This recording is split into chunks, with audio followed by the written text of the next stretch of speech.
plenary session, but I'm back now. Welcome, and welcome to all of you members and the Minister. I notice you're already here, that's good.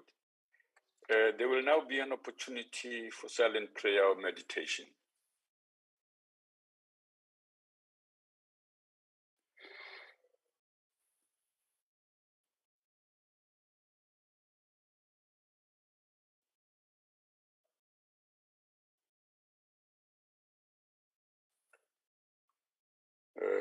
Thank you. Amen. Honorable members, before we proceed, I would like to remind you that this virtual mini plenary is deemed to be in the precinct of Parliament and constitute a meeting of the Assembly, debating purposes only. In addition to the rules of virtual sittings, the rules of the National Assembly, including the rules of debate, apply. Members enjoy the same powers and privileges that apply in a sitting of the National Assembly. Members should equally note that anything said in the virtual platform is deemed to have been said to the House and may be ruled upon. All members who have logged in shall be considered to be present and are requested to mute their microphones and only unmute when recognized to speak. This is because the mics are sensitive and will pick up noise which might disturb the attention of other members. When recognized to speak, please unmute your microphone and connect your video, if that's what you are able to do. Members may make use of the icons on the bar at the bottom and or at the top, depending on what gadget you are using, for an indication to put up your hand or raise a point of order if that's what's wanted. The Secretariat will assist in alerting us to members requesting to speak. So we really plead with you members not to raise unnecessary points of order or interjections. They are disruptive when we are operating on a virtual platform. We shall now proceed to the order, which is debate on vote number 8, National Treasury Appropriate Bill. I now recognize Honorable the Minister of Finance, Baba Godongwan. Thank you, Honorable Deputy Chairperson. Honored members of the House, thank you for this National Assembly mini plenary sitting on the budget vote number 8 for National Treasury. It is an honor to stand before you and before the country to deliver this year's budget vote for National Treasury. Honorable Deputy Speaker, it is evident that this year will demand of us to face enormous obstacles, some old and many new. As the pandemic continues to create global uncertainties and devastating economic impact locally, we will need to show great resilience and tenacity in harnessing our efforts to resolutely and consistently overcome the systemic challenges of inequality, poverty, and unemployment, exacerbated by chronic low growth, and climate change and intensification of conflicts, contestation, and ambiguity. For National Treasury, this will require a determined effort in pursuing our ongoing endeavors to accelerate a growing economy, including tackling structural constraints, applying measures to restore investor confidence and public trust, safeguarding the fiscal framework, reducing policy uncertainty, and lower the cost of doing business. We've made hard choices. We have had to make hard choices. Many more difficult decisions lie ahead of us. We are not out of the woods yet. We cannot afford to be complacent. Our policy interventions must reflect the seriousness of the challenges we face and our constitutional responsibility to forge a better today and a prosperous tomorrow for our people. We must meet doubt and uncertainty with decisiveness. There are risks and there are opportunities on the path ahead. We must be prepared for both. The unprecedented crisis that the country has found itself in has called on National Treasury and its wide-spanning programs to develop unique responses, and this year's ambitious plan will build on the positive results achieved. As we deliver along with our government and all other stakeholders on the National Reconstruction and Recovery Plan, supporting economic reform and realizing transformation and inclusion.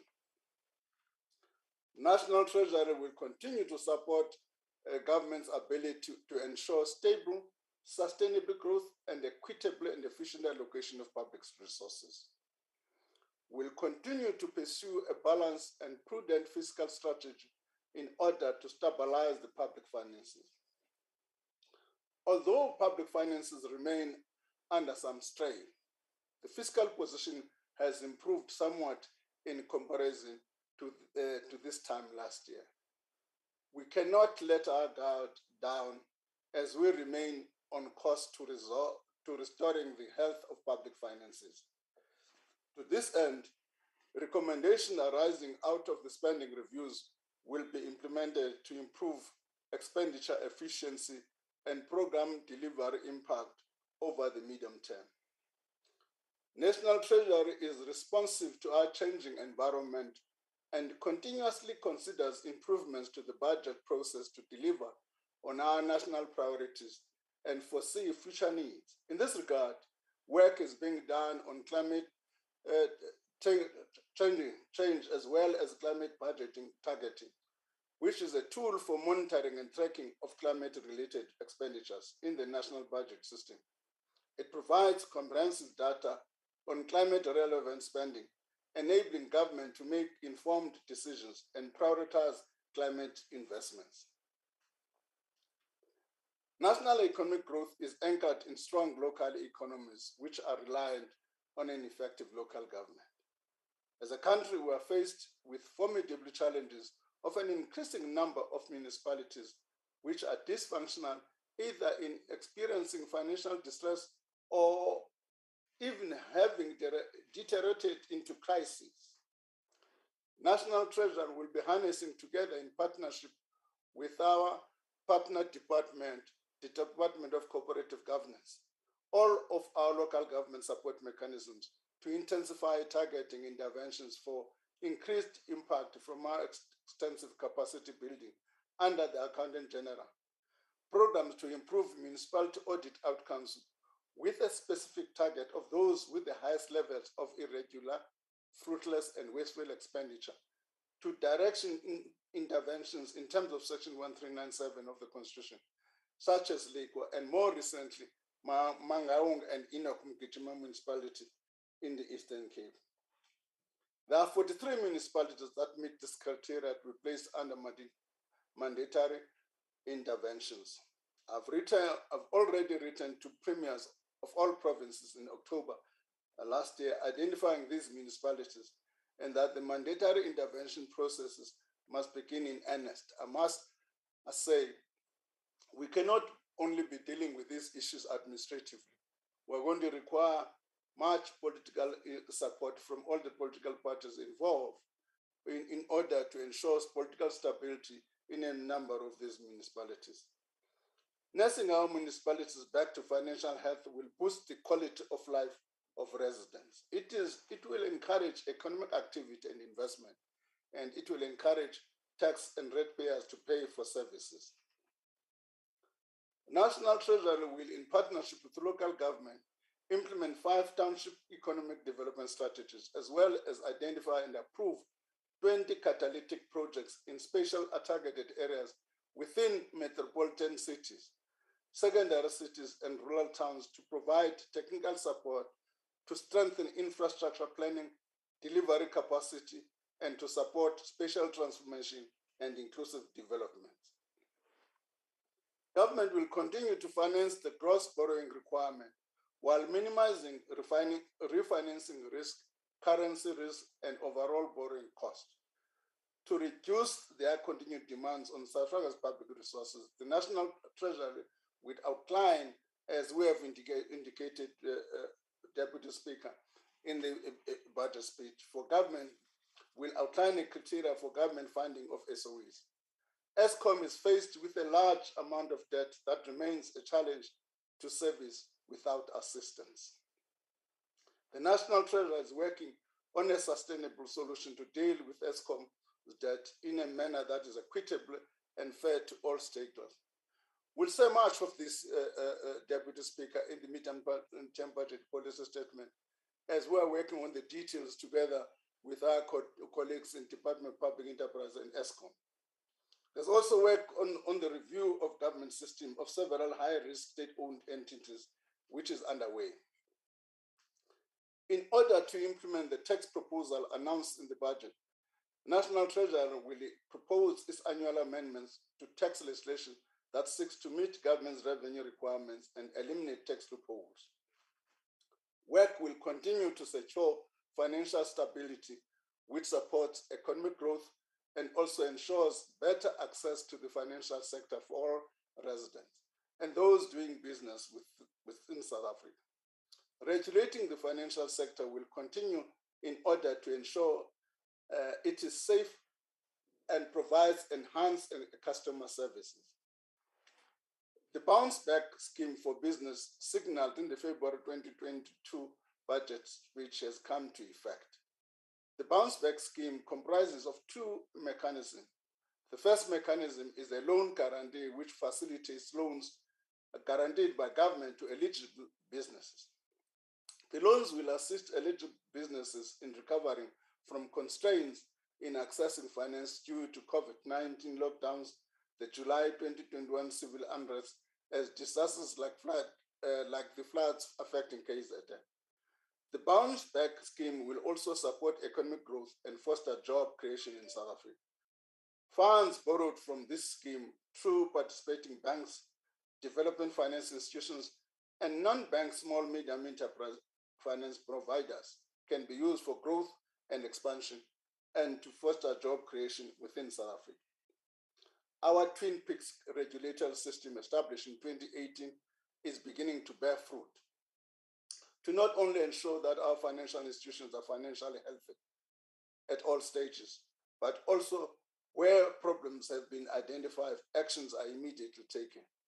For this very reason, I've been dealing with the concerns of the Prudential Authority that Ubank's capital adequacy levels have been deteriorating over the last 18 months, and the inability of the board and its shareholders to adopt and implement an action plan to reverse this decline. While these engagements began under my predecessor, they've intensified to weekly meetings since March 2022 and daily meetings over the past week. This intensification was triggered by Ubank's capitalization falling below minimum regulatory requirements. The Prudential Authority's engagement with the board over the last month and weeks has, despite providing them with more time to respond satisfactorily with a credible action plan, resulted in a lack of alignment between the board and its own trustees and accelerated the need and timing of the curatorship. On the recommendation of the CEO of the Prudential Authority, Deputy Governor Chazibana, and acting in terms of Section 69 of the Banks Act of 94 of 1990, I have deemed it to be necessary and in the public interest to approve that Ubank be placed under curatorship, effective from the mandate 16 May 2022. Curatorship is a mechanism to provide the regulators additional tools to save the bank, not to close it. And as such, curatorship will assist in preserving depositors' funds that are held by the institution and will allow for its resolution to be done in a controlled and structured manner. Over the last 3 years, we have seen a steady improvement at SARS, which has contributed to the necessary improvement in our fiscal position by way of improved revenue collection and coordination of cash flow management in conjunction with the National Treasury, resulting in improved public debt management. In a democratic system, taxation is a critical part of the social contract between the state and the citizen. Tax legitimacy and perceptions of fairness in the distribution of tax burden are crucial to the willingness of citizens to pay taxes. Therefore, it is of utmost importance to adhere to the principle of good tax system, namely of efficiency, equity, simplicity, transparency, and certainty, as well as ensuring buoyant tax systems that respond to the business cycle of the economy. SARS will continue to expand the tax register, respond to illustrate by removing illegal imports from circulation, investigate syndicate tax and custom crimes, as well as investigate and hand state capital-related cases over to the NPA. We are actively advocating coherent economic policy. National Treasury is reviewing the government's macroeconomic policies from the global financial crisis of 2008 to 2020. The review examines how key indicators have evolved, as well as assesses the implementation of policy. Policy recommendations emanating from this review will be engaged with stakeholders and will be communicated through the budget process. Through Operation Vula, in partnership with the presidents, there are decisive interventions to address structural problems cited as contributing towards constraints on economic growth. In particular, we are supporting government to address inefficiencies and high cost of network services, including electricity, water, transport, and telecommunications. That work against our goal of reducing the cost and improving the ease of doing business. A priority for National Treasury is to strengthen the transparency, efficiency, effectiveness, and the impact of public procurement by introducing long-awaited public procurement bill, strengthening procurement decision-making responsibility and management at all public departments and institutions, and most importantly, to modernize the procurement system. This will strengthen data collection, enhance analysis, allowing for better reporting, and subsequently increasing monitoring both by government and the public parties. We received over 4,000 submissions on the revised public procurement bill, and these have all been considered along with recommendations by the several recent commissions of inquiry. Consultation with NEDLE commenced on the 6th of May as the bill progresses towards tabling in Parliament this financial year. Work is continuing at a pace on the PFMA and MFMA reforms and support measures, as well as accelerating the implementation of the government integrated financial management system with rollout of modules both in pilot departments and provinces. In addition, to strengthen legislative framework, capacity, capabilities, systems, and processes of financial government and management, National Treasury will continue to play a role in fighting corruption and maladministration by conducting forensic audit, special performance audit, and review of internal controls. We are also committed to supporting infrastructure development and the growth of economically integrated cities and communities. Treasury will continue to facilitate conditional grants, provide financial incentive for infrastructure planning and development to municipalities. This will be achieved through the Local Government Financial Management Grant, the Neighborhood Development Partnership Grant, the Grant and Project Support Grant, the Infrastructure Skills Development Grant. Transfer to these grants are projected to be 6.9 billion over the next 3 years. Through the international engagement with multinational development banks and international financial institutions, South Africa will continue to foster collaboration, source technical best practice, as well as source competitive financing as part of our borrowing strategy. 5-year country partnership strategies with multinational development bank will focus on fostering competitiveness, fostering investment, supporting small and medium enterprise, creating jobs and economic recovery. Madam Speaker, Deputy Speaker, the department's budget over the next 3 years is 2.8 trillion. Close to 60% or 1.7 trillion is for transfers to provincial governments for the provincial equitable share. A large portion of these funds will be dispersed to provincial equitable share for adjustment related to compensation of employees in provincial departments, inflationary adjustment for non-governmental organizations within provincial departments of social development, and for the implementation of the Presidential Employment Initiative in provincial departments of education. Debt service cost of 34.4% or 1 trillion of the department over the medium term, over the MTF period, with an additional 3 billion, a total of 34.3 billion has been allocated to the South African Revenue Service to build capacity of human resources and implement ICT projects. The South African Special Risk Association, which is SASRIA, has been key to our response to civil unrest in KwaZulu-Natal and Gauteng last year, and we have an obligation to ensure that it can honor its financial obligations. The 2021-22 expenditure also includes 18 billion paid to SASRIA as a direct charge from the Revenue Fund. In aggregate, SASRIA has received a total of 22 billion in the 2021-22 financial year. Deputy Speaker, allow me to conclude by reiterating that we are at an inflection point in our life as a society and as an economy. We are at a point of great uncertainty, but also at a moment of great opportunity. We are required to make some tough decisions. The moment demands that we stick to the policy course of balancing support for the most vulnerable households with the careful rehabilitation of our public finances. Lastly, I would like to thank my outgoing Director General, Mr. Dondo Mukaja.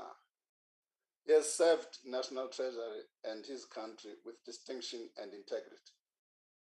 Our democratic project and the institutions that are at the bedrock of our fair and prosperous society rely on individuals like Mr. Mukaja. Individuals who are willing to dedicate themselves selflessly to a greater good. Our continued gratitude goes to the chairperson of our oversight committees. We look forward to your continued support and guidance.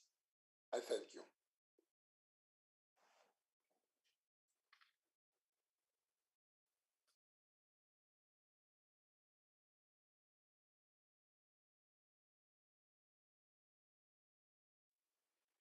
Honorable Masangwani, I got muted.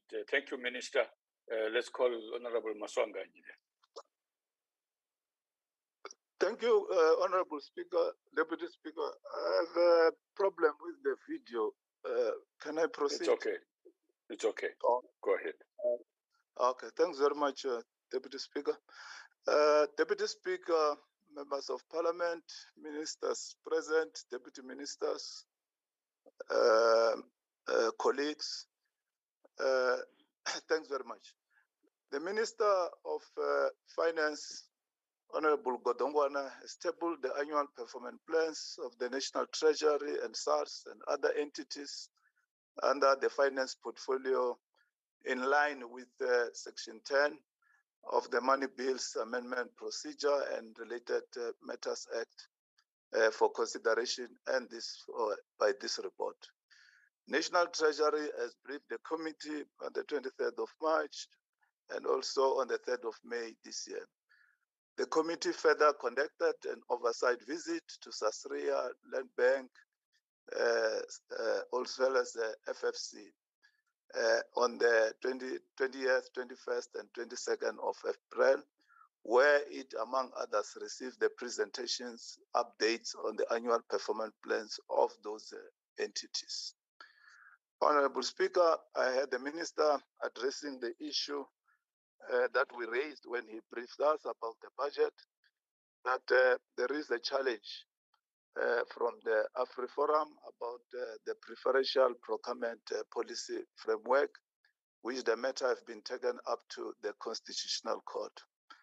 Our concern as a committee is that we hope that this will not affect government's policy of priority in regard to transformation of the economy and to ensure that the economy is inclusive.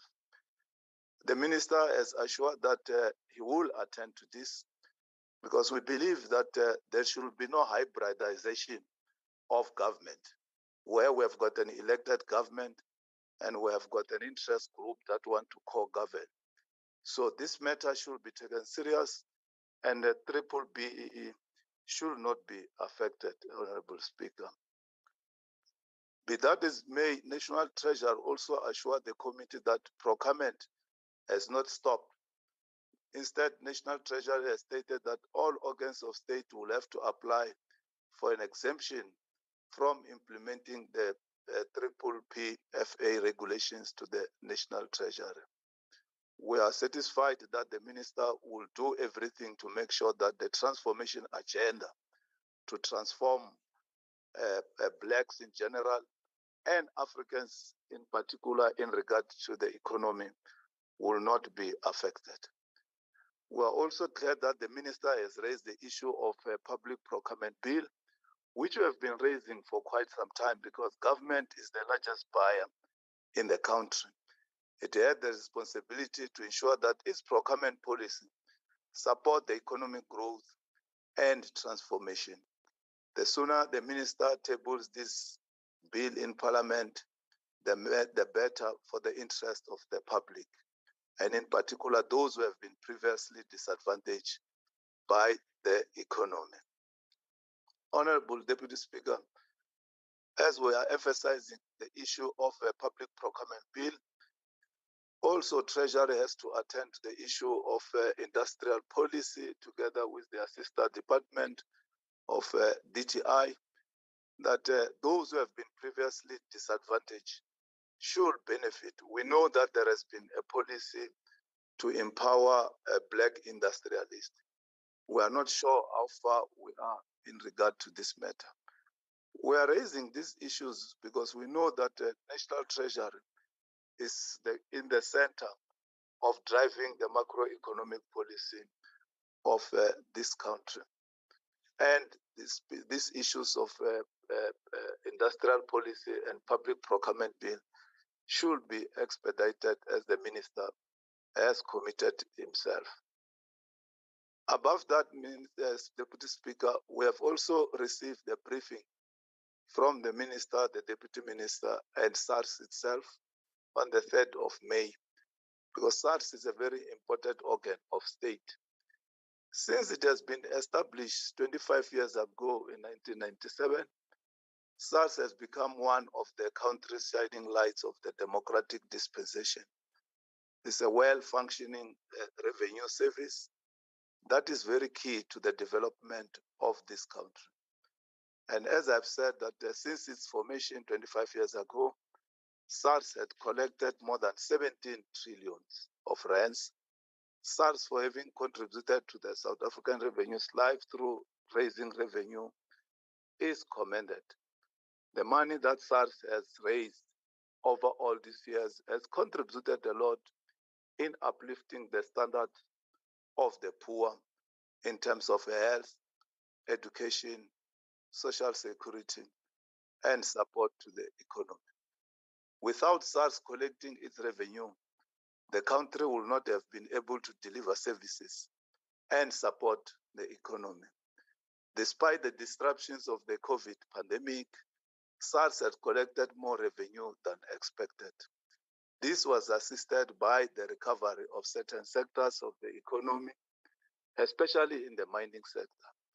Without an efficient and trustworthy revenue service, the country will not have been able to achieve this commending achievement of SARS.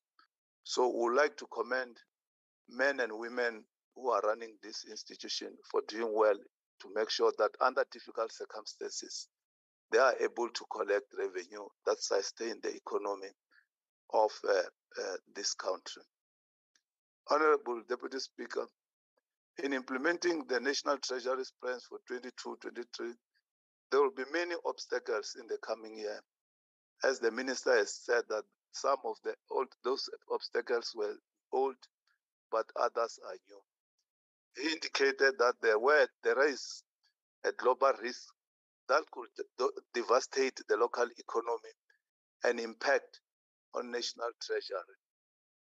Amongst those is global warming, the challenges in Ukraine and Russia, and many other challenges that have been there before.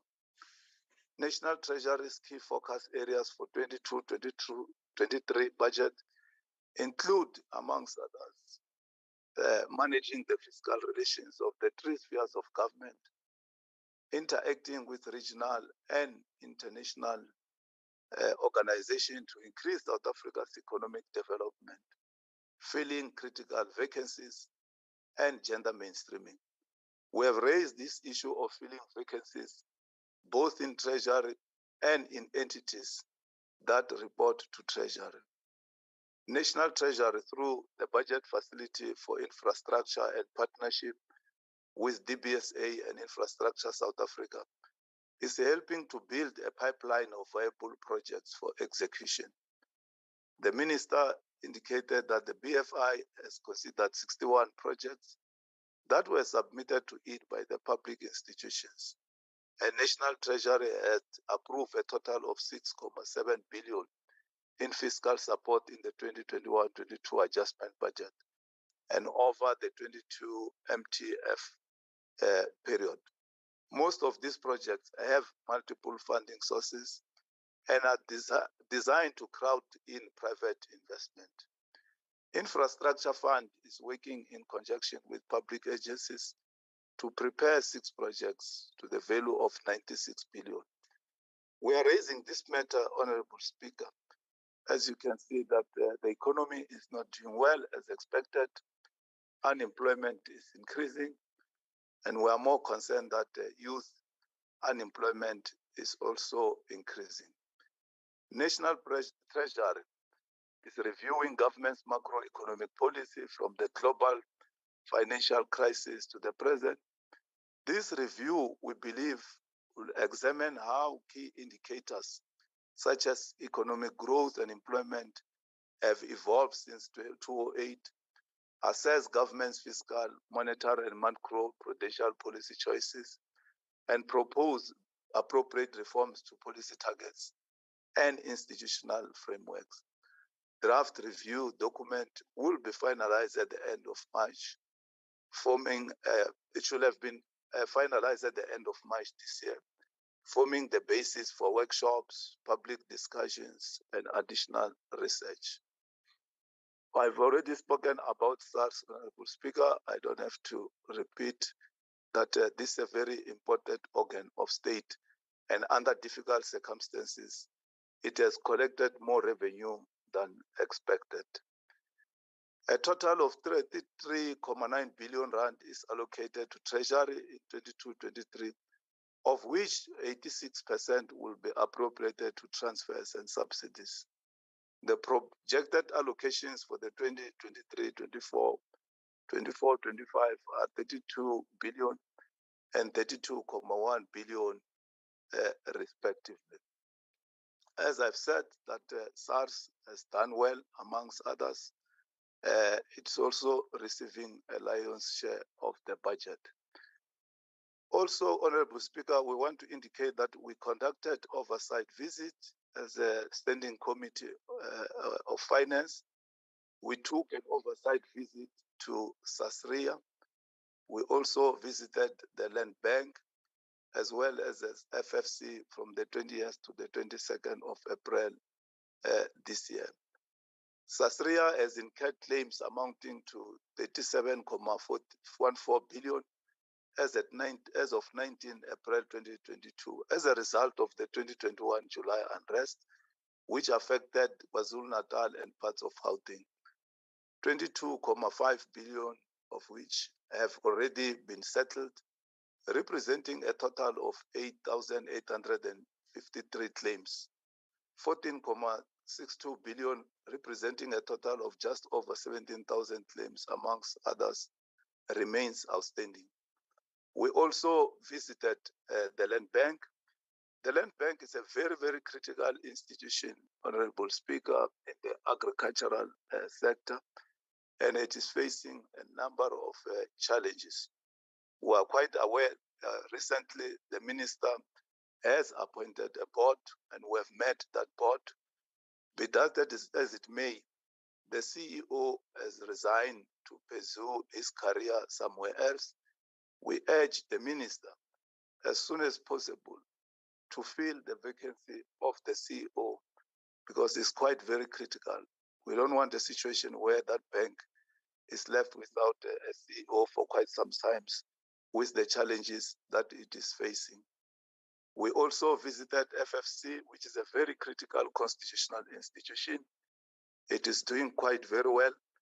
We believe that Minister, FFC's recommendations should be taken serious, because sometimes FFC feels that whatever they recommend in regard to budgeting is not considered.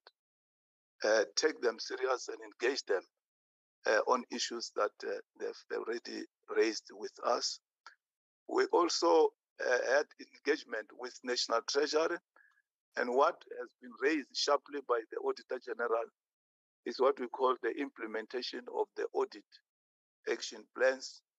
We urge National Treasury and its entities to make sure that they've got action plans, audit action plans in place, and the Minister should from time to time meet officials from Treasury and entities to see to it that those audit action plans are implemented.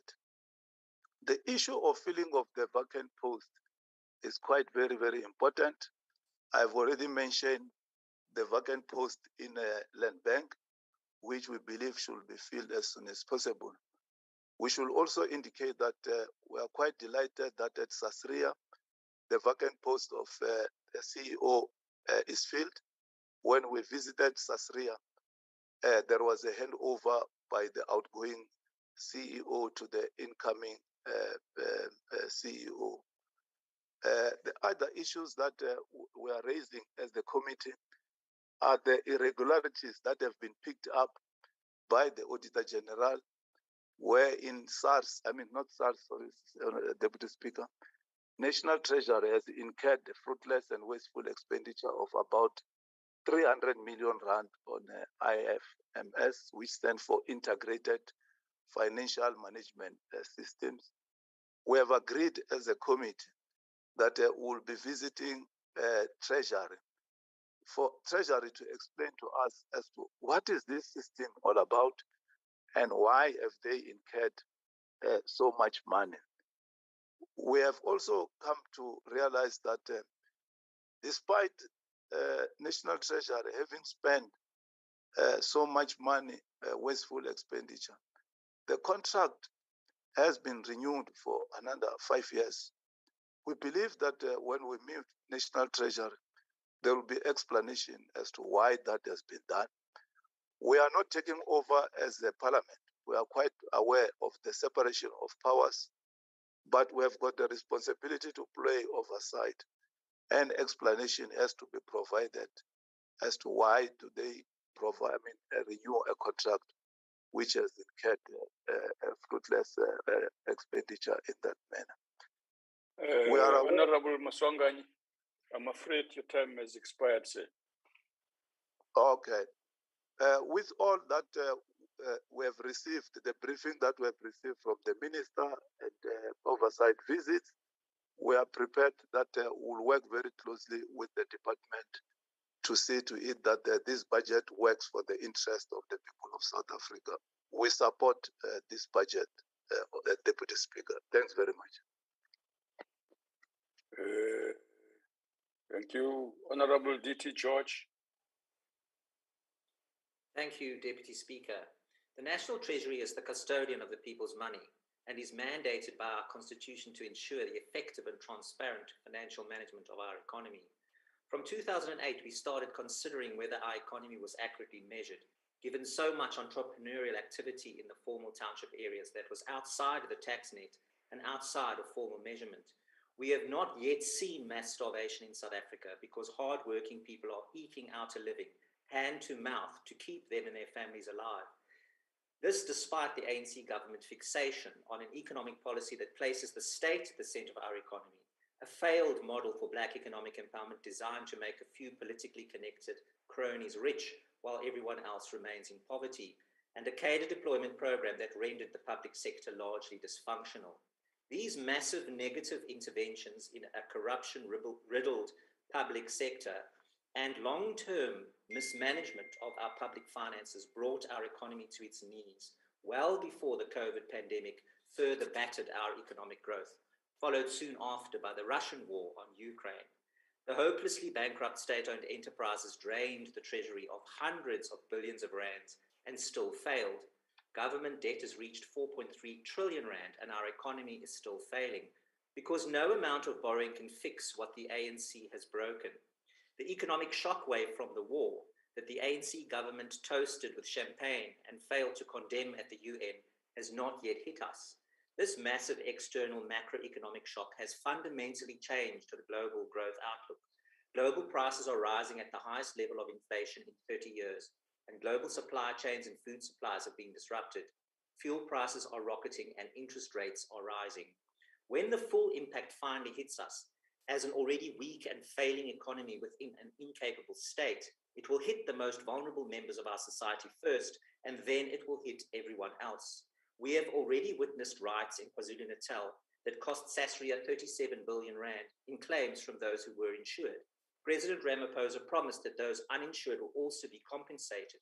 This has not happened because government has run out of money.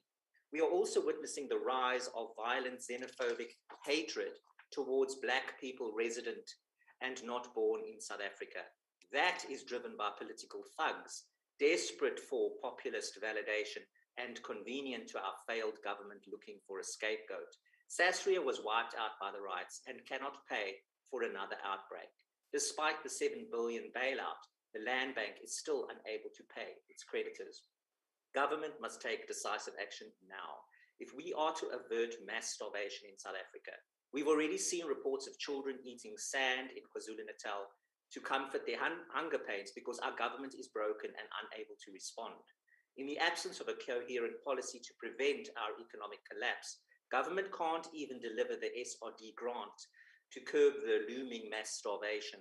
If our public finances were better managed and a coherent policy developed for economic growth, a basic income grant is feasible as a measure to alleviate the grinding poverty that robs our people of hope, dignity, and opportunity.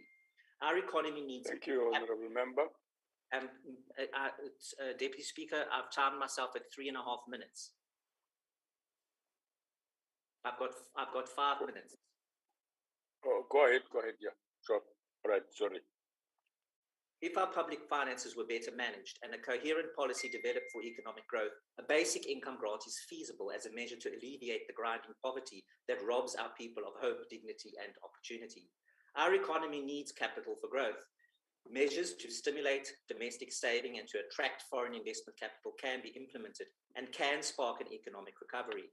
Government can create that environment and build the infrastructure conducive to business. It needs to stop taxing hard-working South Africans into poverty, and it needs an effective model for privatization.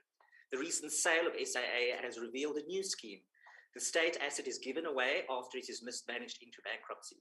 The government guarantee of its debt is retained, and then it is restored to profitability and makes a few cronies extremely rich. This is a replica of the Russian privatization model that created the oligarchs.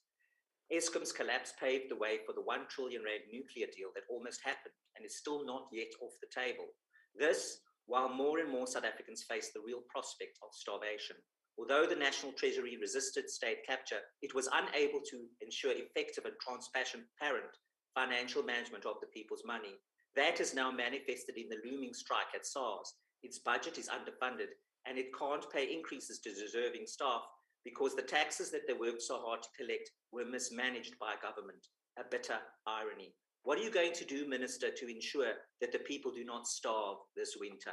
Thank you, Deputy Speaker. Thank you. Honourable Sorry, Shivambu. Deputy Speaker, before the Honourable Shivambu starts, Can I address?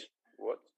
Thank you, Deputy Speaker. I just want to say that we did, in fact, inform the table of the times that it was the Honourable George for 5 minutes, the Honourable de Villiers for 4 minutes, and the Honourable Sarupin for 4 minutes. So we did do that ahead of time to the table. So they should.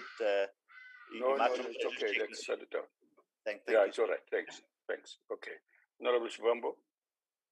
No, thank you very much, Deputy Speaker. The EFF rejects the committee report and the proposed National Treasury budget.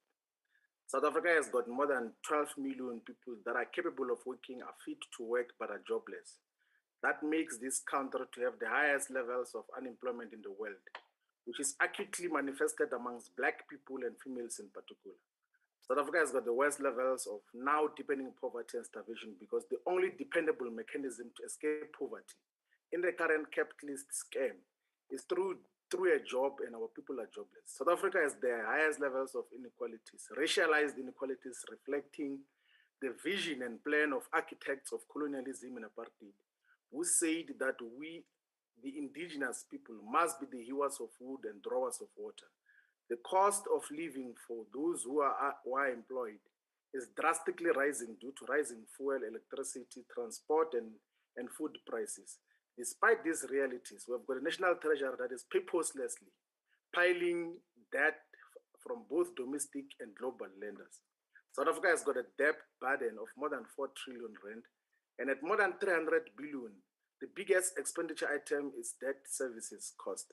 Despite their obligation to disclose the names of domestic lenders in whatever form they come, National Treasury has repeatedly refused to disclose who are the lenders, particularly domestic lenders, that are piling up debt, which is not having any impact on the growth of the economy. National Treasury has got a responsibility to coordinate both macro and microeconomic policy, but also to coordinate fiscal policy in the way that is going to grow the economy.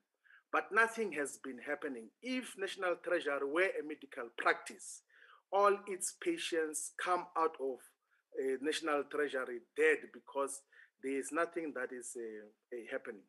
And then part of the responsibilities and obligation of National Treasury is to oversee important institutions of the state. The South African Reserve Bank, which the Constitution says must currently consult with National Treasury, is currently at the forefront of destroying Black-owned financial institutions, insurance companies, and banks. The Central Bank in South Africa should appreciate that its role is not to punish Black financial institutions, but to constantly guide them, that they must not fail. The very purpose of creating a prudential authority after the 2008 financial crisis was meant to prevent financial institutions from failing. But for narrow political and class interest, all Black financial institutions are being destroyed. SARS administrators came to the committee to wax lyrical about how staff members are happy and how they're inspired, which was not a reflection of reality. All SARS workers are currently unanimous that the working conditions and wages that they are subjected to are less than satisfactory. And we as the EFF stand on the side of workers. All their demands must be met. Despite our repeated calls, SARS has got no mechanism, no capacity to maximally collect revenue from multinational corporations, particularly in the resources extraction sector. SARS has got no sovereign and independent capacity to maximally collect revenue from the digital economy. From the 1st of April 2022, the People's Republic of Ghana and the Revenue Authority in Ghana will be collecting taxes maximally from Google, from Netflix, Amazon, Uber, Instagram, TikTok, Facebook, and all e-commerce spaces. But the South African Revenue Service says that it is waiting for the OECD to guide it in terms of what should happen in the e-commerce business. The PIC, which is supposed to play a meaningful role in the transformation of the economy and development of infrastructure, is currently directionless. And those who are leading it are exploring ways of how they will get their amateur and childish benefactors to close deals for themselves. The land bank is dysfunctional and will completely collapse in the immediate future. As we said during the oversight visit to the land bank must be legislatively reconstituted into a land and agrarian developmental financial institution, which will purposefully finance agricultural and food programs in a manner that reflects the demographics of South Africa. Currently, the loan book of Land Bank is 80% white male farmers, who for some strange reason are given loans by the intermediaries which were not supposed to be appointed in the first place. But there is consistent decapacitation of the land bank, and its current model of going to the capital markets to source money is not the best way. If the committee does not introduce a committee bill that is going to reconstitute the land bank, the EFF is going to introduce a private member's bill to reconstitute the land bank into an agricultural and food DFI, which is going to empower Black people in the food economy. We remain opposed to the incapacitation and privatization of state. We will, as the EFF, be approaching South African courts to challenge the senseless privatization of South African Airways, which was sold to people who have got nothing as capacity in the airline spaces, in the aviation industry. The reality is that South African Airways failed under the custodianship of National Treasury. National Treasury has got no political and administrative capacity to oversee imported state-owned companies and spheres of government. This is proven by the fact that despite the repeated interventions in provincial government and municipalities, they remain in deep crisis. The Northwest government returned more than 17 billion to the National Revenue Fund because National Treasury failed. We know that even the interventions that are being made in municipalities will lead to nowhere. An absolute majority of municipalities have got no access to conditional grants because National Treasury is not guiding the municipalities on how they gain access to conditional grants. We as the EFF are not associating with the manner and the model in which National Treasury is handling the question of conditional grants because majority of rural municipalities do not have access to those. We as the EFF have called for GTEC to be fully capacitated with its own internal capacity to perpetually guide municipalities on how to gain maximal access to conditional grants. In its current form, the National Treasury, both at political and administrative level, is incapacitated. We therefore will not support the budget that is proposed here because everything else that National Treasury is doing leads to dismal failure, is worsening the conditions of our people. We stand to reject the budget as proposed. Thank you very much. Thank you. The next is Honorable Ngozi Mthelezi. Thank you very much, Honorable Speaker, and good afternoon to honorable members. Honorable Speaker, each and every year we rise before this House in debating the budget, and each and every year we say the same things. The opposition in this parliament is united in calling on the ANC-led government to support proposals that will get our country on track and to support measures that will see corrupt comrades and officials behind bars. Honorable Deputy Speaker, we are all on the same page when it comes to implementing sound economic policies that will create jobs for the millions of South Africans who are sitting at home and doing nothing. But Honorable Speaker, Deputy Speaker, the reality is that each and every year our words are simply ignored. This ignorance flies on the face of each and every worker who has lost their job due to corruption, maladministration, and lack of honest leadership within our various government departments from national, provincial to municipal level. National Treasury, as custodian of economic policy and the implementing agents of government spending directives through legislations and regulations, must aim to cut wasteful spending and buffer departments from corrupt and supply chain loopholes across the board. Honorable Deputy Speaker, I reiterate the IFP's belief that local government is one of the most important spheres of governance. This is because local councils directly deliver services to residents and because it acts as an implementing agent of government to service and respond to basic needs of our communities. Therefore, it is crucially important to grant local councils special status by placing local government first at the top of government's agenda. In light of the poor financial statements of all municipalities, it is imperative that we eliminate the inefficiencies that are crippling our local councils countrywide. We must address the exorbitant cost that is incurred by outsourcing through the hiring of external consultants that are doing the work of officials who are already in the employ of municipal councils. We must root out those who do not belong in the public sector. who simply cannot do the job properly and those who presently steal from the poor. Honorable Deputy Speaker, there are far too many missed opportunities and neglect informal economy activities happening within our rural communities that are not counted towards contributing to our GDP. We believe that National Treasury, together with local municipalities, should work together to assist informal traders in scaling up their business and counting their economic contributions towards the development of local economy. The informal sector is almost untapped market that has the ability to generate millions of additional rents that could service the needs of the poor. Honorable Deputy Speaker, we simply cannot allow this department to fail. Our economic future relies upon the sobering decisions that this department needs to take in addressing economic injustice, making this a reality for all our people. With the above mentioned and the Portfolio Committee recommendations taken into account, the IFP supports the budget vote. Thank you, Deputy Speaker. Thank you. Honorable Vessels.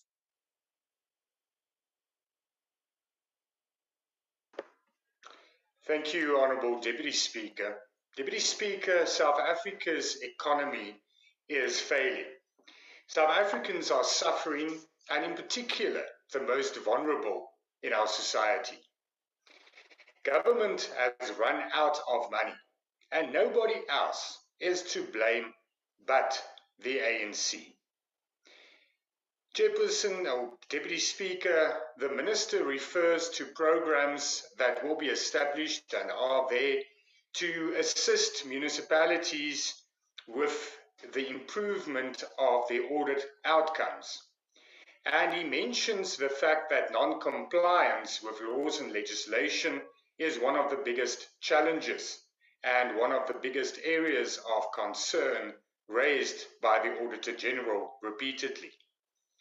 I agree with that. But the problem, Deputy Speaker, is that National Treasury, as a department in its own right, also do not and does not comply with laws and legislation and regulations. And that is of particular concern. How can National Treasury ensure compliance if they themselves are guilty of non-compliance? I want to remind the Honourable Minister of his constitutional obligation to enforce compliance with the measures that National Treasury, in terms of Section 216 of the Constitution, should enforce compliance with. And that's the problem, Honourable Deputy Speaker, is that National Treasury has failed to do that. That is the reason why we have departments and spheres of government that do not comply, that do not actually comply with the Constitution and with legislation. The Honourable Masangani refers to BBBE, and he refers to the fact that the Constitutional Court judgment should not mean that there should not be transformation. But I want to say to the Honourable Chairperson of the committee that BBBE and the policies of the ruling party has failed. It has failed to address inequality. It has rather created a few multi-billionaire cadres, and it has left the majority of South Africans poor. Rethink your policies, because that is what is responsible for economic failures. And whilst we're on the topic of the Preferential Procurement Framework Act, it is unacceptable that the DG of National Treasury gave instructions on the 25th of February in direct contravention to the ruling and judgment by the Constitutional Court, and once again did exactly what the judgment said National Treasury and the Minister is not allowed to do. And the fact that he gave instruction that no new tenders may be advertised or rewarded caused chaos. And there's still spheres of government and provincial departments that still do not understand what to do. It has created a complete and further collapse in service delivery. That's unacceptable, and the Minister should address that. Deputy Speaker, the Honourable Minister also referred to Section 1397 interventions in municipalities, and he mentioned Mangaung municipality, and I also want to agree with the Honourable Buthelezi of the IFP that is the sphere of government where the most failures are occurring is local government. But when one looks at the 1397 intervention in Mangaung in particular, it's of concern. There's a financial recovery plan that was drafted by provincial government in 2019, at the end of 2019, beginning of 2020, before COVID, before a lot of other things that happened and occurred.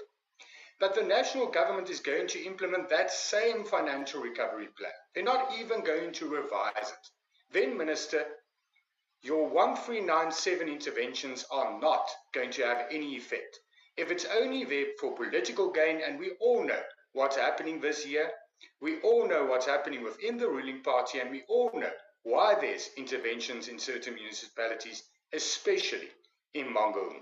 Stop with your political interference and rather do interventions that are in the interest of service delivery and of the residents of South Africa. I thank you.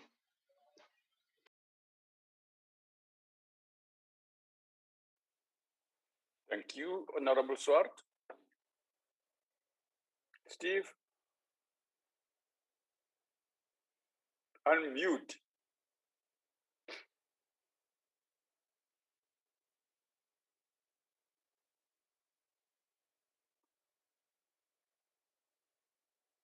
Are you struggling there, Honorable Swart?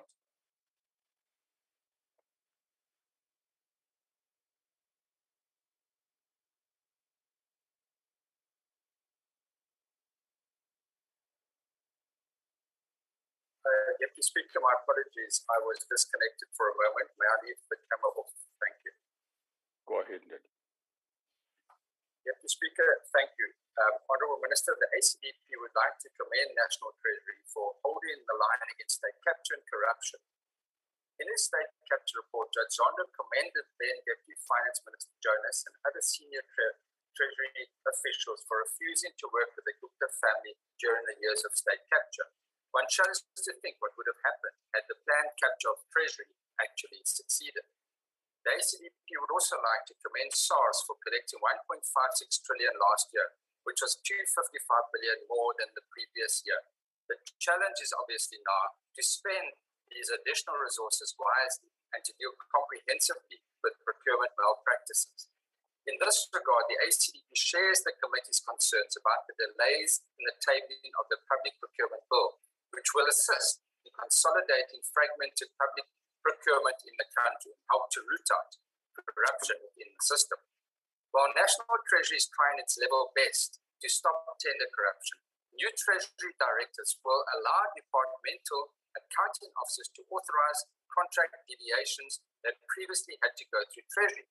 This is a matter of great concern. Supply chain officials have correctly pointed out that there will be a high rate of deviations, which may not be justified and will lead to increased irregular expenditure. The regulations place powers to these very tenders in the hands of the same departmental officials who are issuing them. While the ACDP appreciates that the reason given for these new directives is to speed up the tender process, it's just not good enough to say that corrupt actions will be dealt with after the fact, sometime in the future, if the Auditor General picks them up. The ACDP urges the Honourable Minister and National Treasurer to reconsider these regulations and ensure that checks and balances are in place, such as real-time auditing. Would it not be better to ensure that the Office of the Chief Procurement Officer is better capacitated to deal more speedily with requests for deviations? Hopefully these issues will be considered in the public procurement bill. On other specific findings of the committee, the ACDP shares the view that there must be improved audit outcomes within the finance portfolio, given that it is the custodian of public finances and it should set the example. Lastly, we're also doubtful about the effectiveness of the Municipal Finance Improvement Program, given the dire financial state of most municipalities.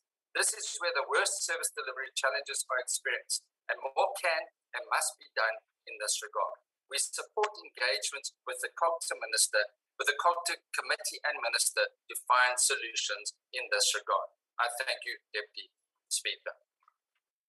Thank you, Honorable Steve Swart. Honorable the Deputy Minister of Finance. Sorry.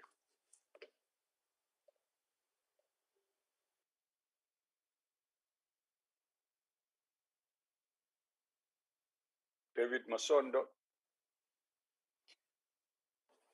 Deputy Speaker, if I may, Yes, the next speaker will be Honorable Kwankwa on the latest list. Oh, okay. Well, in fact, now that you have said that, you take over. All right. Thank you very much. Thank you very much. Yeah, that's a good point to change guard. Honorable Kwankwa. Thank you very much, House Chair. The South African economy fails to deliver what is expected of it. While we acknowledge that certain fundamentals are in place, it is equally true that the urgently required jobs and economic growth are not materializing. Since 1994, hundreds and thousands of jobs have been destroyed. The formal employment or formal economy shrinks at an alarming rate. While this occurs, not enough support or interventionist measures are being provided, especially to the informal sector of the economy in order to, one, formalize it, two, support it so that their businesses can be able to flourish, three, that they can be able to actually export their produce to the SADC region or to the rest of the African market. Not enough of that is being made by the current ANC government. While that occurs, South Africa suffers from a chronic unemployment problem. Not only that, but it also suffers from what President Zuma appropriately coined at some point as the triple challenges of unemployment, inequality, and poverty. We are saying that it is important for government and National Treasury in particular to develop a strategy that is comprehensive, which would deal with these challenges over the next 5 years. Chief among these is ensuring that there is an efficient utilization of public resources. But efficient utilization of public resources requires that, in this respect, Treasury leads by example, but also where funds such as conditional grants are allocated or given to municipalities, that more support is provided to those municipalities instead of being punitive in situations where they are not able to utilize them. In other words, it's important for Treasury not to only serve as a police officer or a sheriff of the departments, but to also be able to come up with measures that ensure that capacity is built in various municipalities, especially those municipalities who do not have the skills and the human resources to be able to comply or understand all the very complex Treasury regulations. You have departments such as the Department of Defense, where we did an oversight visit recently, that complained that at times the requirements and the regulations of Treasury, you never really know what is expected of you up until you are sent a document where it declines a request and outlines a long list of regulations to which you need to comply with. The other issue for us, which has been a problem for many years, is the long outstanding issue of the public procurement bill, because we feel that it is important that public procurement is structured in such a way that it supports the economic growth objectives of government as well as the income redistribution policies in order to address past imbalances and backlogs. Minister, before I run out of time, we're in the process, in fact, we've started the process of introducing a private members bill that deals with long-term insurance amendment bill act. The issue here is that you have a number, you spoke eloquently about the need to regulate the financial services sector, but we're not looking at issues as Minister, where, for instance, you would find a lot of insurance companies that are underrated. Yes, your time has expired, Honorable Kwankwa. I'm sorry. Thank you. Thank you. The next speaker will be Honorable De Villiers. House Chair, the state spends close to 1 trillion rand a year on public procurement, which is the acquisition of different goods and services that the government needs to fulfill its various functions.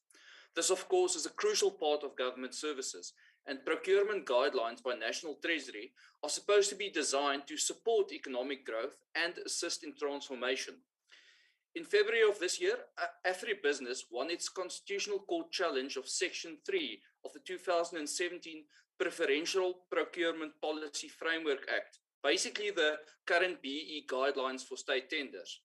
And after a few months of general confusion, it seems the current position supported by National Treasury is that current BEE tender regulations will remain in place until it has received clarity from the Constitutional Court on the way forward.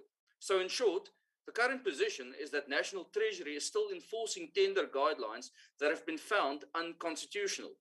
It goes without saying that this brings major risk to tenders currently awarded by these guidelines that have clearly been found unconstitutional, and we urge National Treasury to get their clarity sooner than later. But let's be frank, more clarity on tender rules that follow BEE guidelines does not address the fundamental problem of the state's procurement policy and its failure to grow the economy and assist in transformation. The current system of BEE, coupled with the deployed cadres who run the system, has been the main enabler of statewide corruption and capture. It is sold to us as a system that aims to do broad-based empowerment, but it is practically implemented to enrich an already powerful and politically connected ANC elite, who make sure the cadres who run the procurement processes share in the proceeds of the tenders awarded using these current BEE rules.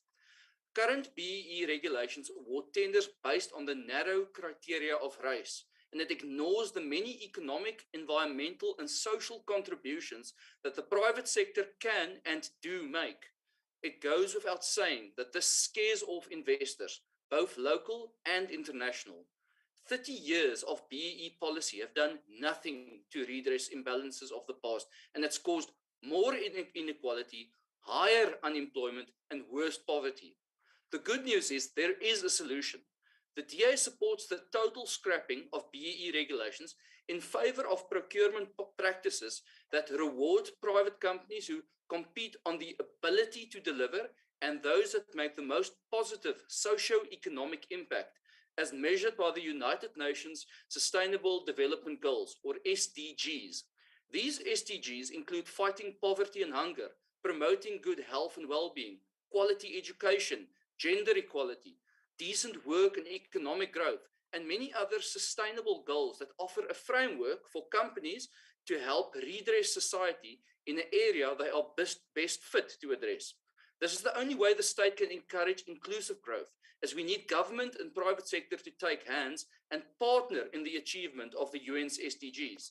The DA supports the promotion of the state doing business with companies that firstly have the ability to competently deliver on products and services, offering taxpayers bang for their buck, but secondly, companies that actively promote sustainability goals and work towards creating a more equal and fair South Africa.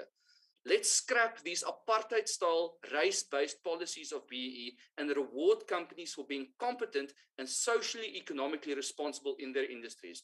I thank you, Chair. Thank you very much, Honorable Member. The next speaker is Honorable Murolong. Well, thank you very much, Honorable House Chair. Honorable members, South Africa's fault lines have a distinct class, gender, racial, geographic, and age dimension. They disproportionately affect Black people, women, rural communities, youth, and persons with disabilities. Most importantly, these fault lines represent the greatest threat to the process of thoroughgoing social and economic transformation. They require urgent and decisive action. The ANC's fundamental task is to lead a concerted campaign to address the persistent challenges of poverty, unemployment, and inequality. To do this, the ANC will set unambiguous targets to ensure that the economy empowers our people on a mass scale, initiate large-scale programs to address the roots of poverty, joblessness, and inequality. Intensify efforts to bring together government, the labor movement, business, and communities in a social compact to achieve our core aim of a more inclusive economy and a more united society. The past 28 years of freedom and democracy have seen real progress towards ending race and gender discrimination in core services, in schools, healthcare, and workplaces. We have adopted policies that have reduced poverty and have provided basic infrastructure for millions of our people. Today, we debate a budget vote that has everything to do with ensuring the safe and strategic management of our financial resources. Therefore, our oversight over this budget must reflect critically on whether the primary management of our strategic financial resources matches up to the objectives of what the governing party, the ANC, has set this country to respond to. When the ANC crafted the 5-year medium-term strategic framework in 2019 and passed it on to the executive to craft it into a government 5-year program, it laid the basis for National Treasury to respond to how the financial resources of government would respond to the plan over the 5-year period. Therefore, within the strategic plan and the APP of the National Treasury, we should find resonance of this responsibility, as well as in the line items in the actual vote of funds. Honorable members, of the 33.9 billion, the thrust of the allocation of the 33.9 billion, the thrust of the work of National Treasury over the medium term will continue with reforms to promote growth and employment while ensuring the economic reconstruction and recovery plan guides both the public and private sector investment in the economy. It is this budget vote that performs the critical functions of provincial equitable share transfers, a significant portion of which is adjustment for compensation of employees and for the implementation of the once-off non-pensionable cash gratuity. It is this budget vote that makes transfers to the South African Revenue Services and the Financial Intelligence Center to carry out their critical mandate. We are encouraged by the fact that 3 billion transferred to SARS over the MTEF has on its major weight the building of skills and the implementation of ICT infrastructure projects, matters that we have debated at length in Parliament and are taking firm root in the allocated transfer. The same applies to the Financial Intelligence Center, where 51 million rand is set aside for FIC to increase capacity in responding to what the ANC has raised about tracing illicit financial flows and illegal base erosion shifting. We remain concerned that National Treasury has become a prize for some to capture, and we will need to remain vigilant. Whether it is approaching the Constitutional Court or trying to introduce a new legislation on how the National Treasury should be run, all of these have an endpoint and goal that they seek to drive. Whilst the ANC seeks to ensure that we secure the mandate of National Treasury, which is the sum control of the management of South Africa's public finances. The technicality that the Constitutional Court ruled on cannot mask the fact that there is no innocence in the matter of the 2017 preferential procurement policy framework. Act regulation scenario that Afro-Business seeks to position the interests of those they are mostly closely associated with. As the ANC, we agree with the call by National Treasury for public comments in order to address issues in the Afro-Business judgment in the PPPFA regulations. Let us be clear on this matter. Procurement within government has not stopped. There's no outlawing of BBBEE. As some of public commentaries have mischaracterized this as Afro-Business judgment. Government is the largest buyer in the country, and it has a responsibility to ensure that its procurement policies support economic growth and transformation. Public procurement is a powerful instrument for government to ensure that it builds an economy that is inclusive and reflects the demographics of South Africa. The prescription of local content for certain goods, the requirement of sellers of certain goods to the government to increase their local content to create more jobs, industrialize and build the country's manufacturing base are all part of our development and inclusive growth. And this is what Afro-Business and the likes of honorable vessels and honorable de Villiers for their own self-accumulation part want to dislodge. We note the latest undertaking to table the amendment procurement bill to NETLEC, and we note the progress reported by the minister just now. We trust that there will be no unnecessary lengthy delays. Addressing the fragmented procurement regime in this country is necessary and will help to root out corruption within the procurement system. Honorable George, wittingly or unwittingly, elects not to give real reasons why this country has not faced mass starvation.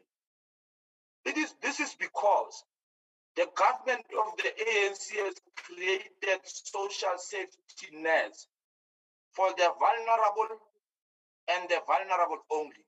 Let's dissect this vulnerability so that we demystify the fallacy of a welfare state. For instance, an old age citizen cannot work.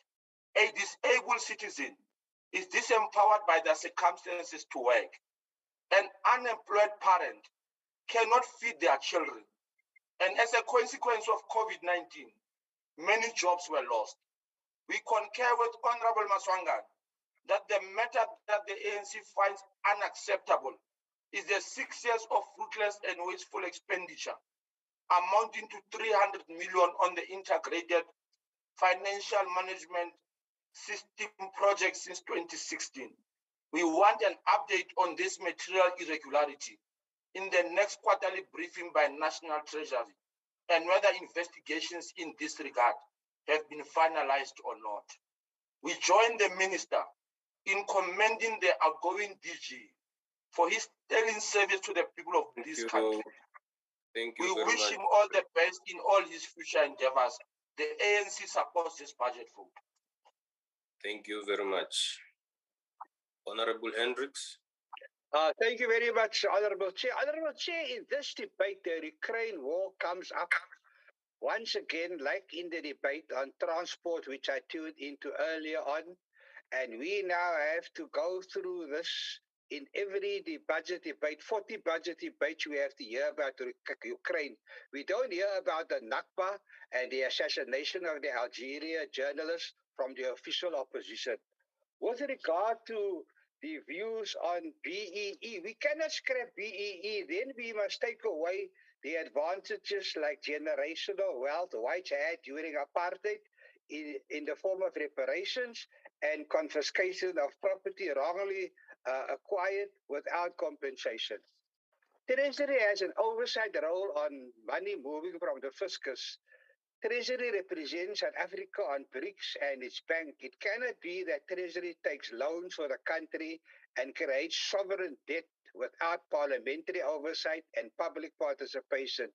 It cannot be that Treasury gets funding for mega projects that results in forced removals and demolishing of houses.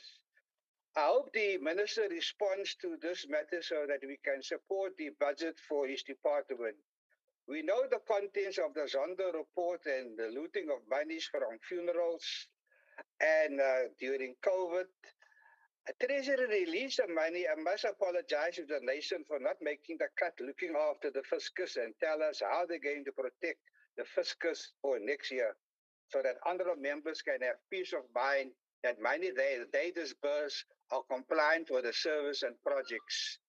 As we show support for this budget, we must call on the corporate sector to stop their tricks looting from South Africa's fiscus. Thank you very much, Honorable House Chair.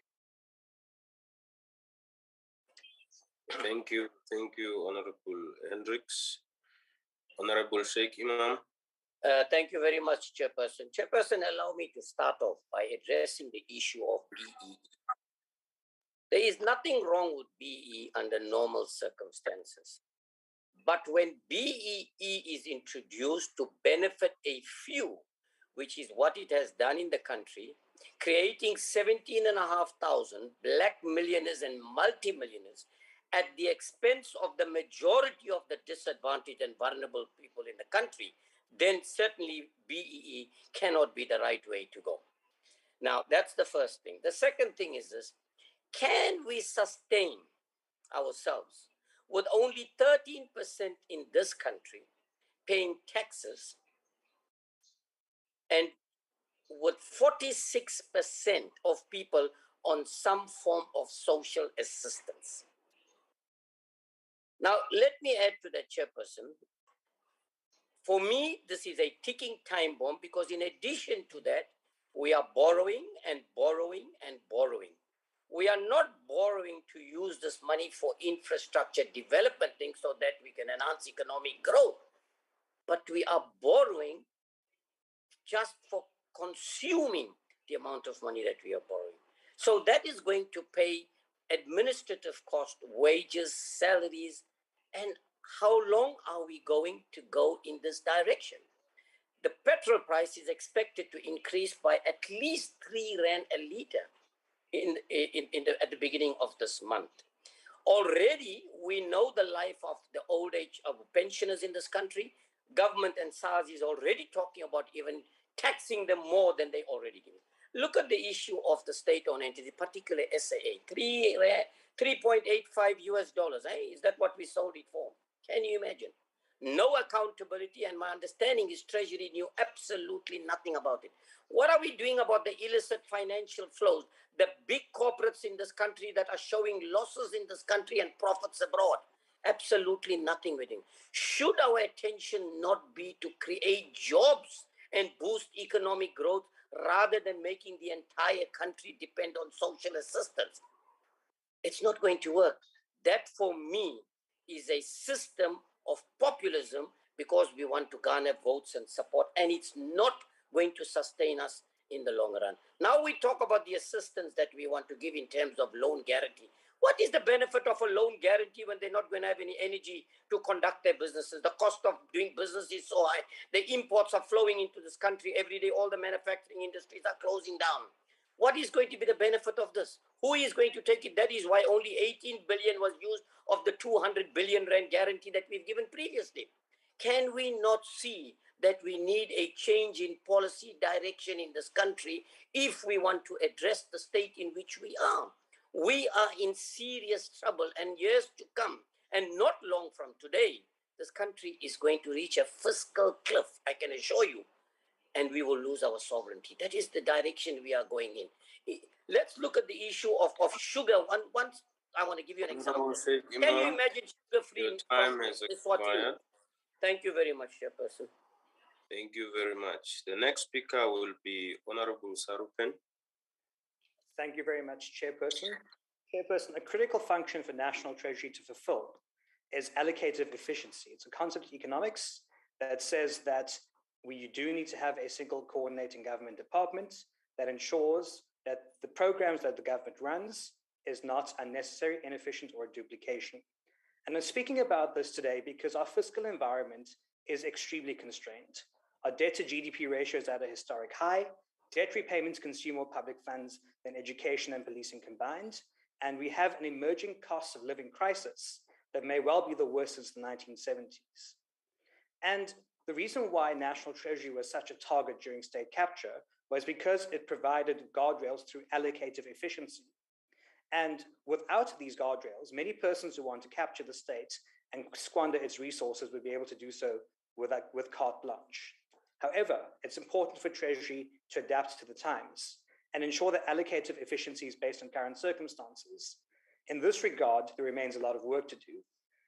There are lots of programs and projects across the state that have not been reviewed for their efficiency or to see if they achieve the desired outcomes, but they continue to be funded year in and year out, and new projects with the same outcomes are often added year in and year out. I'm afraid this is not my original insight or conclusion. It was a comment from the Fiscal and Finance Commission on the budget in 2019. And as the Fiscal and Finance Commission often says, their points are ignored, but this should not be ignored. There has not been a comprehensive review of each department's programs and spending despite this finding. Furthermore, over the years, massive duplication of projects has crept in, and this leaches money out of the public service. Let me give you one example that I'm most familiar with, and the Finance Minister spoke about it himself, that there are programs to support municipal budgeting. They're run by the National Treasury. Similar programs are run by COGTA, but similar programs are also run by the Provincial Treasury and then again by provincial COGTAs. These are 4 government departments running the exact same function, trying to achieve the exact same outcome. But it actually achieves very little when one looks at the state of municipalities. So the time has come for us to rationalize spending across the state and take a hard line during the budget process. It's no longer efficient or prudent to use the previous year's budget with inflation as a baseline to determine future spending. Zero-based budgeting was promised in 2020, and this creates a prime opportunity for a comprehensive spending review as proposed by the Fiscal and Finance Commission, including long-standing programs that add no value for money, and that are duplicated across departments. This could save the state billions of rands each year. It's high time that this is done. The reality is, with fuel prices about to hit 25 rand a litre, it's imperative that savings can be found so the fuel levy can be cut. Citizens can no longer afford to have half of their fuel costs being state taxes. It's throttle and freedom of movement and economic activity. The second reality is that fiscal space will have to be found to zero rate more food items from VAT and essential goods to alleviate this cost of living crisis that South Africans are facing. And years of bad fiscal decisions across the state, as a result of corruption and state capture, while it cannot be blamed on the Treasury, it does fall on the Treasury to do what is necessary to ensure that the state becomes efficient in its spending. And with this emerging fuel price and cost of living crisis, it is absolutely essential for Treasury to rise to the occasion. And I urge the Finance Minister to steer the department in this regard. Thank you very much. Thank you, Honorable Member. Our next speaker will be Honorable Abraham.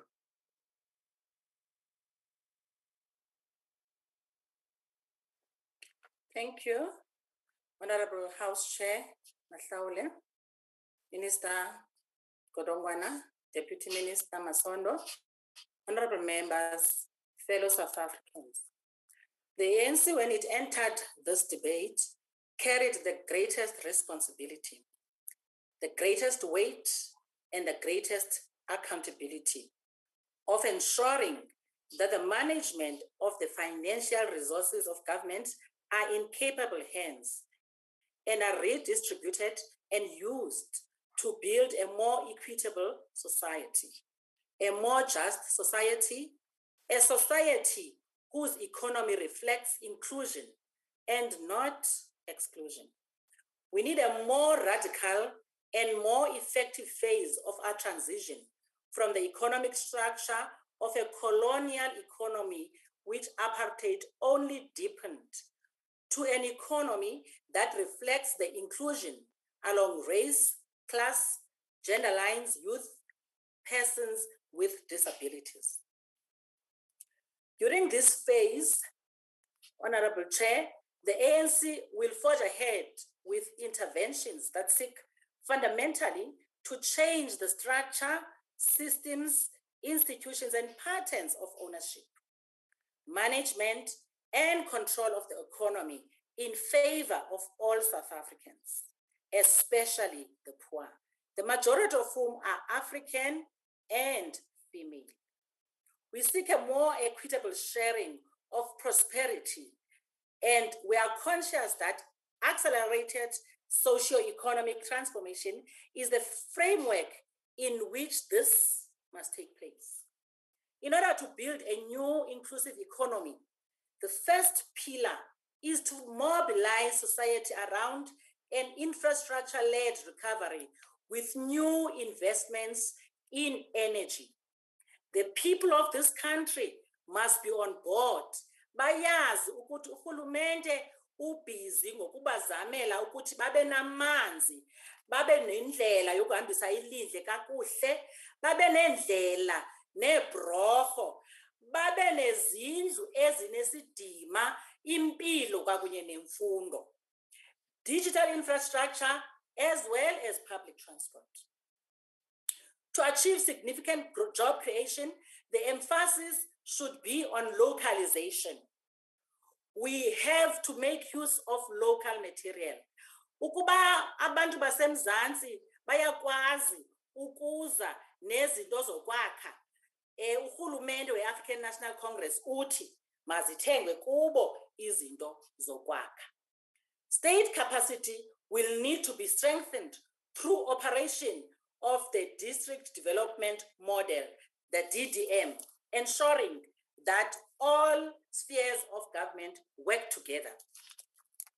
Chair, in taking responsibility, we have through government taken decisive steps to save lives and restore livelihoods in the wake of the COVID-19 pandemic, which was in 2020. This has included income support to affected wage earners, as well as social grant support to those who were not employed. Abantu uhulumende uzamile ukubanceda ngendlela ezininzi ngeli xesha bekukho esisithwakumbe se-COVID-19. The budget vote of the National Treasury provides Parliament with the opportunity to assess macroeconomic issues. The voted funds have at its core the financing of responsibility for sound control and management of South Africa's public finances. Balulekile into bana babone abantu basemzansi ukubana imali ziyaphi zenziwayo. 60% of this budget vote has to do with provincial transfers. It is this budget vote through its mandate that can claim to redistribute significantly finances to ensure crucial functioning of the state at all levels. The review that National Treasury is undertaking with regards to government's macroeconomic policies since the global financial crisis of 2008 must be welcomed. We need to add that it is not just National Treasury who should be involved in this exercise. The ANC Economic Transformation Cluster in Parliament has begun a process in which we shall seek to examine through evidence-based research what our options are. We shall remain informed by our need for inclusive economic growth and a vibrant mixed economy of state and private sector. We welcome that Treasury will assess the government's fiscal, monetary, and macro-prudential policy choices and propose the appropriate reforms to policy targets and institutional frameworks. Chair, on local government, the financial status and management of municipality has led the committee to express our doubt in the effectiveness of the Municipal Finance Improvement Program known as MFIP. The critical question is, what impact has this program had over the past financial years, given that it has been a 5-year program?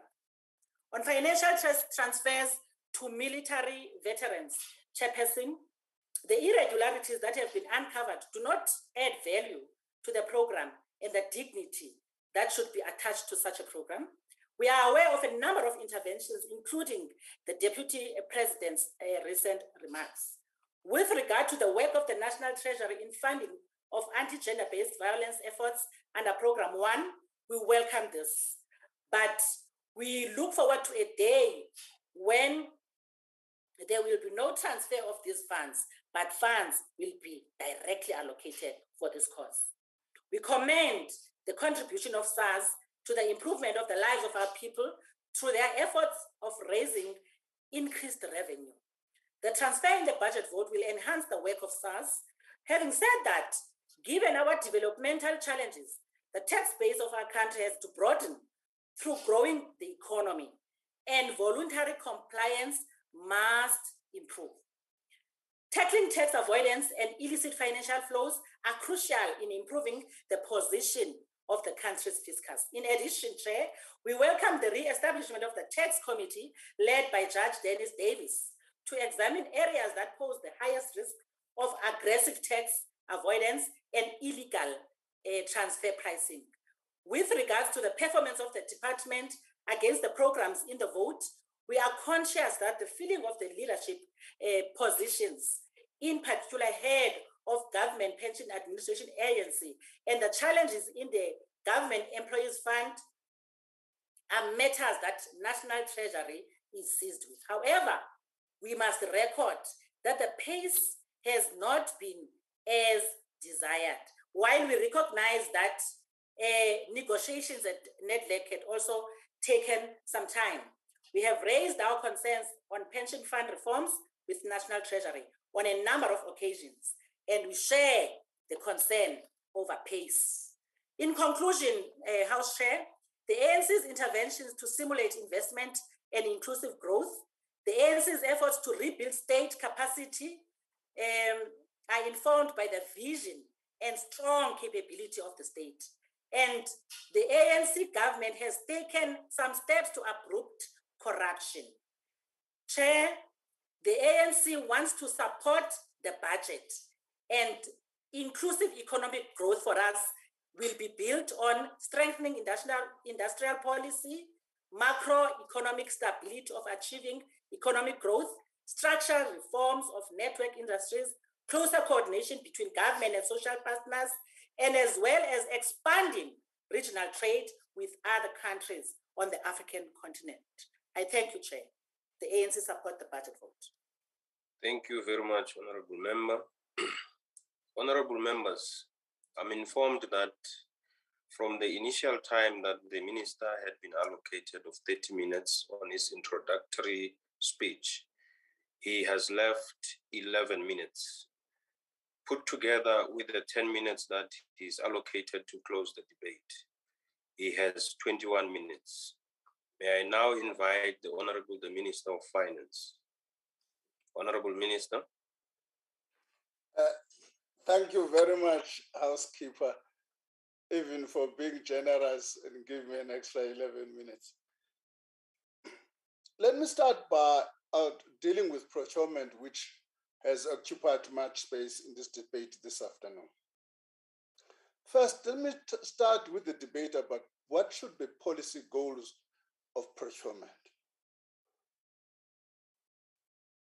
The opposition has argued that policy goals should not include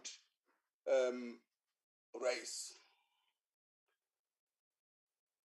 Let me just say the following. Deliberately, they ignore or forget the provisions of the Constitution. The provisions of the Constitution say part of what the policy goal of the procurement must be to address the imbalances of the past. That's a policy goal set up by Section 217 of the Constitution. That policy goal is ignored by our detractors. You must then ask why. You must then ask why. You know, the German economist Friedrich List, who has served under in America under the first Secretary of Treasury, Alexander Hamilton, and watched the British also develop their economy. When they started teaching the opposite of how they grew, he wrote in his book, The Nationalist of Political Economy, and said it is common for those who have used up the ladder for them to kick the same ladder away, kicking the ladder away. South African society is a society cast in a racial mold. Redressing the imbalances of the past presupposes you are going to redress that mold. So it's a constitutional imperative. So it is disingenuous to ignore that political imperative in the Constitution. Let me then deal with the court case so that not for the benefit of the South, but the benefit of all South Africans who are grappling with this question. The Supreme Court of Appeal ruled against Minister of Finance. But in its ruling, it said those regulations will apply for 12 months, giving the minister the time period within which to correct that. The Constitutional Court supported the ruling of the Appeal Court, but was silent on the status of the regulations in between. National Treasury has applied to court for the clarification of what is the status of those regulations in between. That's point number one. Point number two, what did the Director General do, which is being misinterpreted here? In this confusion, the Director General then wrote and said, though in support of the court, not against the court, said those tenders that were issued before the 16th of February, before the judgment, must be adjudicated in terms of the old regulation. But those tenders that are issued after the judgment, people must hold on for a new regulation. That's what the National Treasury did. But fast forward, we also created, in order not to create confusion, a system of exemptions in terms of Section 3 of the Preferential Procurement Act. And that system is in place, and a team is in the procurement division is working on this side. We've given them 72-hour turnaround time. So state institutions at the moment are applying for exemptions in order to do that. So that's the second point. The third point, corruption is a glaring problem. Corruption is a glaring problem. It is unfortunate that the opposition linked that purely to BEE. Let's take corruption as basically as something South Africans across the board must fight. Now, once you associate with BEE, those of us who support BEE, then you're making it difficult. Corruption is corruption. Let's deal with it. The other point, House Chair, I must really clear Northwest. Really clear Northwest. It is asserted even in newspapers that Northwest is underspent by 17 billion. That is inaccurate. That is also an inaccurate reading of the Section 32 publications by Treasury. Treasury every quarter publish the expenditures, total expenditure. We've got preliminary results which have been published in terms of Section 32. What is the story do they tell? The preliminary results story says national departments combined, not Northwest, national departments combined underspent by 17 billion, national departments. Provincial departments combined underspent by 11 billion. So that is the story. Please keep Northwest out of this. Keep Northwest out of this. Let me turn to the local government situation. The local government situation is bad. up to the state of dysfunctionality in a number of areas. Now, my sense is once we start politicizing it and say the reason for intervention in Mangaung is an expectation of the ANC conference in December, it's absolutely crazy. Anybody who's watching that municipality vote of no confidence against this, vote of no confidence on this is a source of instability. It may be true that there's political instability is also undermining the functioning of the municipality. We must also address that issue. We'll not be addressing that issue because we're going to a national conference. We're addressing that issue because it undermines the functioning of the municipality.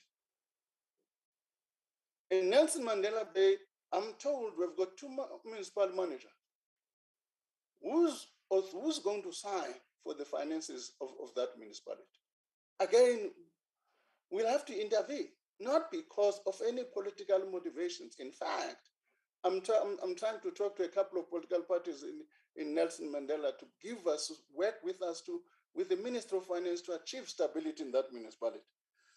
Not a single party, I'm not talking to a single party there, I'm talking to a multi-party to deal with that issue. Turn to this issue of not being transparent on debt. I find it strange. When we tabled a budget in February, we tell Parliament 2 things, or a couple of things. We say to Parliament, this is the revenue we're going to collect. This is expenditure we're going to incur, which in most cases is bigger than the revenue. There's a gap which we call is the deficit. We also say we will also be doing debt service cost. We'll also have redemption public. There's documentation that accompanies that in the form of the budget review, which also tables. Now, when we leave Parliament, we go and do exactly what we told Parliament and go to the market and raise money. When we raise money, we come back to Parliament and say, this is how much we raised. These are the institutions we've raised from, which is transparent. The last point, I'm not going to deal with all the points that I've mentioned, is Honorable Sarpi. I'm sure he must have listened when I said, one of the focus in this speech I'm saying, one of the focus areas is going to be the outcome of the spending reviews. What do those spending reviews tell us? Those spending reviews tell us that there are programs which indeed need to be reviewed. There are new spending areas. For instance, if we look at what has happened in KwaZulu-Natal now, clearly we've got to rethink and think carefully about climate change and its implications, and therefore taking a priority space in our thinking. So we've said we're going to use those spending reviews to do that. In addition, it's not only that, it's a review of some of the public entities. What is their role? Can there be rationalization? Can be, how do we manage them efficiently? All of that work is contained in that paragraph that I'm saying with the spending reviews, we need to be doing that. By and large, I must say, thank you, honorable members, for the time. I can't respond to everything else. To Honorable Nkwangwa, we're quite keen to look at the contents of your private members' bill on insurance. If you ask me, I'm not going to oppose it purely because it comes from an opposing party. I'll oppose it on the basis of principle. I'm not saying I'm going to oppose it. I'm saying it's going to be interesting to look at the details. Thank you, House Chair. I think I didn't even take your 21 minutes. Thank you. Thank you very much, Minister. Honorable members, you are reminded that the debate on communication and digital technologies budget vote will take place at 16:30 on the virtual platform. That concludes the debate and the business of this virtual mini plenary session. The mini plenary will now rise. Thank you very much. Long live the chair.